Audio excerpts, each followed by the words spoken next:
राम कथा के आज तीसरे एपिसोड में आप सभी का फिर से स्वागत है। आप सभी को आज बहुत ही रोचक कहानी सुनाई जाएगी। राम कथा बहुत लंबी चौड़ी है, उसमें प्रतिदिन आपको छोटी छोटी बातें हमेशा बताई जाएगी। अब आज आपको जो बात बताई जाएगी वो बात रामायण के अभिन्न अंग रावण, कुंभकर्ण और विभीषण के विषय। तो शुरू करते हैं।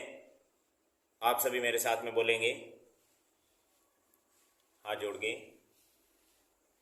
प्रणम्य शिरसा देवं गौरीपुत्र विनायकं भक्तवत्सलं स्मरे नित्यम् आयुष्कामार्थसिद्धये। बोलो श्री रामचंद्र भगवान की। तो भारतवर्ष में एक बहुत बड़े ऋषि थे। उन ऋषि का नाम था ऋषि पुलस्त्य। कौन सा ऋषि? ऋषि पुलस्त्य। और ऋषि पुलस्त्य बहुत ही महान ऋषि थे और वो ब्राह्मण थे। उन्हीं के संतान रूप में थे, उन्हीं के वंश में थे ऋषि विशर्वा। कौन से ऋषि? ऋषि विशर्वा। ऋषि विशर्वा के दो पत्नियां थी, पहली इड़वड़ा और दूसरी कैकसी। इड़वड़ा के जो पुत्र था उसका नाम था कुबेर। कुबेर किसके पुत्र थे? ऋषि विशर्वा के। और वो कौन सी पत्नी के थे? इड़विड़ा के। और दूसरे रावण की जो माता थी वो थी कैकसी, जो ऋषि विशर्वा की पत्नी थी। तो आप बता सकते हो ऋषि विशर्वा की जो पत्नी थी कैकसी, उसका पुत्र कौन था? रावण। तो ये अपने रामायण से जुड़ी हुई बात है। ऋषि पुलस्त्य के संतान कुल में ऋषि विशर्वा हुए।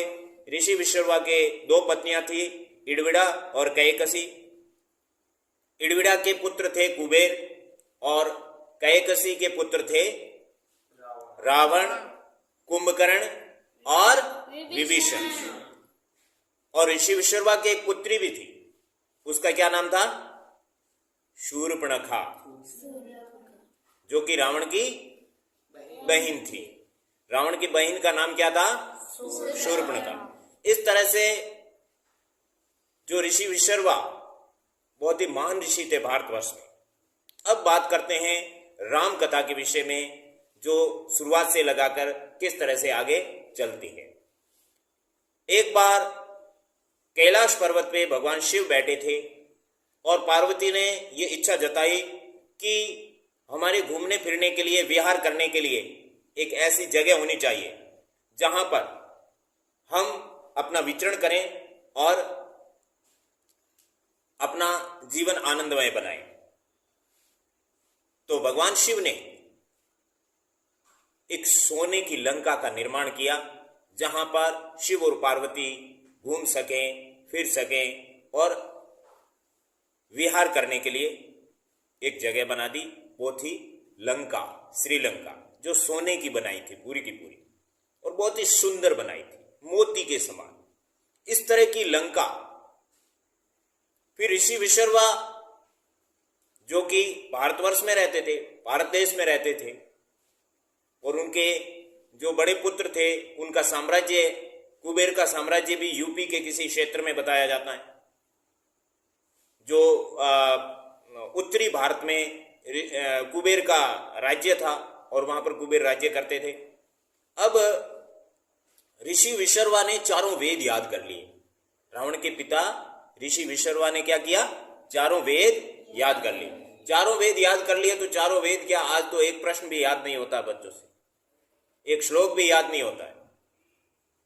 और चारों वेद के अंदर बहुत बड़ी बड़ी जो है बातें लिखी हुई है, बहुत बड़ी लंबी चौड़ी संस्कृत लिखी हुई है। और चारों वेद के अलावा संसार में कुछ ज्ञान है ही नहीं। विश्व के सबसे प्राचीन ग्रंथ है वो कौन सा है? चारों वेद है। इस तरह से चारों वेद की जो है ऋषि विशर्मा ने याद कर लिए। तो भगवान प्रकट हुए भगवान प्रकट हुए तो ऋषि विश्रवा से कहा कि आप वरदान मांगो। तो ऋषि विश्रवा ने कहा कि मुझे जो लंका आपने बनाई है वो लंका मुझे दे दो। तो शिव ने कहा तथास्तु।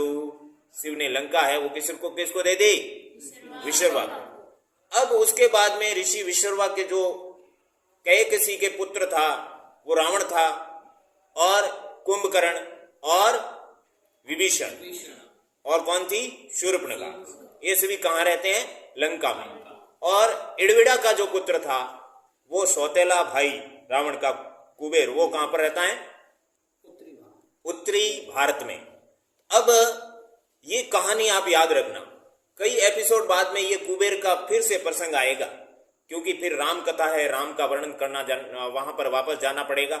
एक बार रावण के विषय में यहाँ पर बता रहे हैं, उसके बाद में वापस आपको फिर से बताएंगे राम कथा, राम का जन्म, राम कैसे बड़े हुए, सीता, और वहां पर कौन कौन सी घटना घटित हुई, सारी कहानी आपको सुनाई जाएगी। और जहां पर राम की कथा होती है वहां पर हनुमान जी का वास होता है। एक भजन में क्या लिखा हुआ है कि दुनिया चले ना श्री राम के बिना, और राम जी चले ना हनुमान के बिना। दुनिया चले ना श्री राम के बिना, राम जी चले ना हनुमान के बिना। दुनिया रे दुनिया दुनिया, दुनिया रे दुनिया दुनिया, दुनिया चले ना श्री राम के बिना। बोलो, दुनिया चले ना श्री राम के बिना, और राम जी चले ना हनुमान के बिना। दुनिया चले ना श्री राम के बिना, और राम जी चले ना हनुमान के बिना। इस तरह से जहाँ राम कथा होती है वहाँ हनुमान जी की कृपा बनी रहती है और कभी भी कोई भी संकट नहीं आता है। तो इसी प्रसंग में अपनी राम कथा हमेशा चलती है। तो यहाँ आपको बताया जा रहा है कि ऋषि विश्रवा के जो संतानें थी, रावण, कुंभकर्ण, विभीषण और शूर्पणखा, ये जब बड़े हुए तो उस समय सबसे बड़े पुत्र रावण को जो है लंका का साम्राज्य सौंप करके ऋषि विश्रवा हिमालय पर तपस्या करने के लिए चले गए। लेकिन उनकी पत्नी कैकसी जो लंका में ही रहती थी। अब रावण बहुत ही बड़ा विद्वान था उस समय, वो ब्राह्मण थे, ऋषि पुलस्त्य, ऋषि विश्रवा के बेटे रावण ब्राह्मण थे। उन्होंने बहुत अच्छा ज्ञान अर्जित किया, बहुत अच्छी शिक्षा अर्जित की। कुंभकर्ण भी ब्राह्मण और विभीषण भी ब्राह्मण।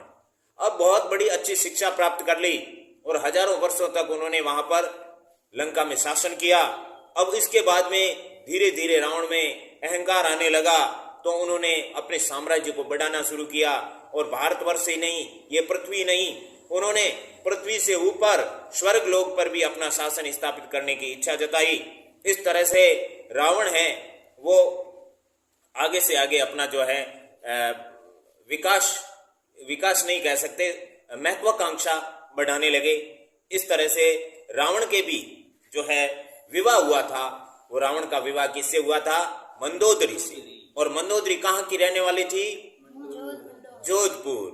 जोधपुर का जो मंडोर है वो जोधपुर से भी पुराना है। जोधपुर तो अभी 500 साल पहले स्थापित हुआ था, रावजोधा ने इसको स्थापित किया। लेकिन मंडोर जो है त्रेता युग के समय, रावण के समय था। मंडोर जो मंदोदरी थी उसी के नाम पर पड़ा था। आज भी रावण की चंवरी वहां पर मंडोर उद्यान के अंदर स्थित है। रावण की चंवरी, चंवरी किसे कहते हैं? जहां पर विवाह होता है। तो इस तरह से रावण का विवाह मंदोदरी से हुआ और मंदोदरी के जो संतान हुई वो थी इंद्रजीत। इंद्रजीत के विषय में आपको अलग से बताएंगे क्योंकि बहुत बड़ा प्रसंग है। और इसके अलावा रावण के 7 पुत्र थे कुल। एक था अक्षय कुमार और एक इंद्रजीत, उसके अलावा एक अतिकाय था जो रावण की दूसरी पत्नी का पुत्र था। उसके अलावा एक नरांतक, एक देवांतक और एक त्रिशरा और एक प्रहस्त। इस तरह से 7 पुत्र थे। पहला कौन? इंद्रजीत, दूसरा अक्षय कुमार, तीसरा अतिकाय, चौथा नरांतक, पांचवा पुरांतक और छठा त्रिशरा और 7वां प्रहस्त। इस तरह से रावण के भी 7 पुत्र। वैसे तो कई पुत्र थे लेकिन ये 7 बहुत ही शक्तिशाली थे। ये नरांतक और पुरांतक थे। ये 7,20,000 राक्षसों के साथ में रहते थे हमेशा।